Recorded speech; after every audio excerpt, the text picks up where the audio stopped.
আবু সাইদের যে হত্যাকাণ্ডটা, এটা একটা সন্দেহজনক। তারা যেভাবে একটা ভিডিও করে পাঠালো, হ্যাঁ, এতে সকল মানুষই কিন্তু বিভ্রান্ত হয়েছিল এবং সকলে সহানুভূতিশীল হয়েছিল। কিন্তু যদি একটু লক্ষ্য করেন যে যার গায়ে 4টে গুলি লাগে তার তো সেই গুলি থেকে রক্ত ঝরবে, তার গায়ে কিন্তু কোনো রক্ত ঝরেনি।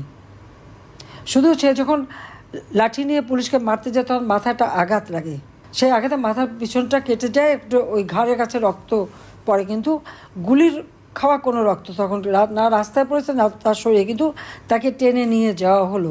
প্রশ্ন হচ্ছে, এই টেনে নিয়ে কোথায় গেল, টেনে নিয়ে কোথায় নিয়ে গেল? এবং তার যে পোস্টমর্টম হয়, সেই পোস্টমর্টমের প্রথম যে রিপোর্টটা হয়, সেই রিপোর্টে কী ছিল? তার পেটে বা শরীরে কোথাও কিন্তু বুলেট পাওয়া যায়নি, মেটাল বুলেট পাওয়া যায়নি, কিন্তু তার পেটের ভিতরে নাড়ি বুড়ি ছিন্ন বিচ্ছিন্ন, তার বুকে প্রচণ্ড চাপ এবং তার উপরে যে আঘাতের চিহ্ন, তো এই আঘাতগুলি আবু সাইদকে কে দিয়েছিল, রহস্যটা কি সেটা বার করা দরকার। এটা মানুষকে জানতে হবে। এবং তারপর সে মারা গেল, আর সব দায় দিল আমাদের উপর।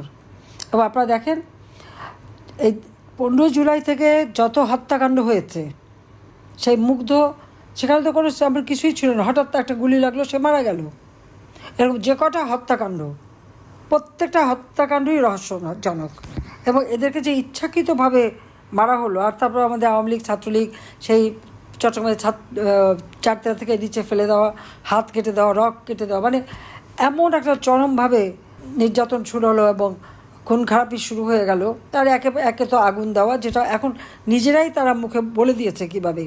এরই মধ্যে থেকে আমরা দেখলাম কি এমন একটা পরিস্থিতির সৃষ্টি, 5ই আগস্ট। সেই আমি তো আর লাশ ফেলে ক্ষমতায় থাকতে চাইনি, আমি সিদ্ধান্ত নিয়েছিলাম যে আমি থাকবো না, কিন্তু সেই দিন থেকে যে তাণ্ডবটা শুরু, ডক্টর ইউনূস যে এর পিছনে সম্পূর্ণভাবে জড়িত, এটা কিন্তু এই তাদেরই কিছু লোকের কথাই কিন্তু অলরেডি এসে গেছে। তারা কথা বলেছে কেন, তার কারণ 15 জুলাই থেকে যত হত্যাকাণ্ড হয়েছে, অগ্নিসন্ত্রাস হয়েছে, যা কিছু হয়েছে, সবগুলির দায় মুক্তি দেওয়া হলো। এই দায় মুক্তিটা কেন দেওয়া হলো? যারা এত বড় ঘটনা ঘটালো তাদের দায় মুক্তি কেন দেওয়া হয়েছে, সেটাই প্রশ্ন।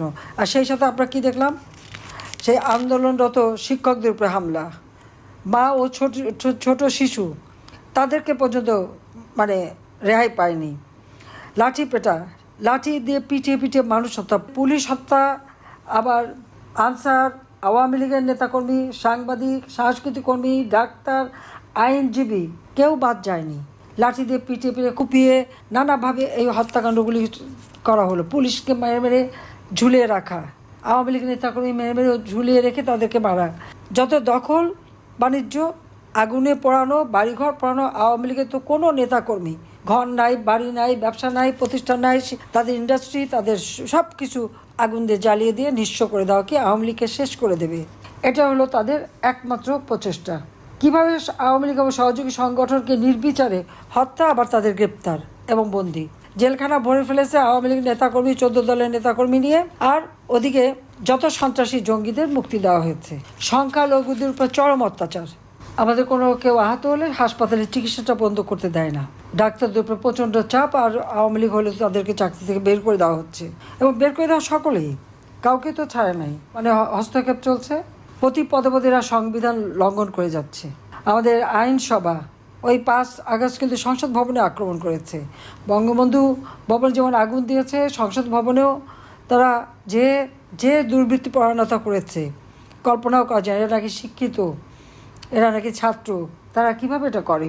বাবার বাসা সুধা সদন সেটাও ভেঙেছে, রেহানার যে বাসা ছিল সেটাও সবই লুটপাট ভাঙা, এক দফা না দফায় যাও সেগুলি করে ফেলছে। কিন্তু আমার অগণিত নেতাকর্মীদের যে হারে বাড়িঘর পুড়িয়েছে, আর 32 নম্বরই যখন পুড়িয়েছে, তখন এর জন্য আমাদের কোনো কিছু বলার নেই। আর গণভবন তো জনগণই সম্পত্তি, রাষ্ট্রীয়, সেগুলিও ধ্বংস করেছে। কিন্তু সবচেয়ে বড় কথা যে বাংলাদেশের আমরা এত চমৎকারভাবে রাষ্ট্রটা পরিচালনা করে সারা বিশ্বে যে মর্যাদা নিয়েছিলাম, সেই মর্যাদাটা নষ্ট করে দিয়েছে। একটা রাষ্ট্র পরিচালনায় তার 3টি অঙ্গ সক্রিয় থাকে: আইনসভা, বিচার বিভাগ, নির্বাহী সভা। আপনারা দেখেন, আইনসভা যে আক্রমণ সংসদ ভবনে, সমস্ত কাগজপত্র ফেলে দিয়ে সেগুলি আগুন দেওয়ার চেষ্টা, যখন পারেনি পানি ঢেলে দিয়ে সেটাকে নষ্ট করেছে। এই ধরনের অরাজকতা কেউ দেখেনি। কি মব জাস্টিস, মানে পিটিয়ে মারছে কিন্তু ওই ছাত্র নামধারীরা, সমন্বয়করা, আর নাম দিচ্ছে জনগণের। জনগণ তো করেনি, অস্ত্রধারী সন্ত্রাসী হয়ে যারা আসছে তারাই করছে, জঙ্গিরা তাদের সাথে এই সমন্বয়। এবং এটা হচ্ছে ইউনূসের মব গ্যাং, ইউনূসের মব গ্যাংই এই হত্যাকাণ্ডগুলি ঘটাচ্ছে, আর সব কিছু দায় দায়িত্ব জনগণের উপরে চাপাচ্ছে। এই ইউনূসকে ক্ষমতা থেকে হটাবে এবং জনগণের আদালতেই এদের বিচার একদিন ইনশাল্লাহ হবেই। তার জন্য সবাইকে এক হয়ে কাজ করতে হবে।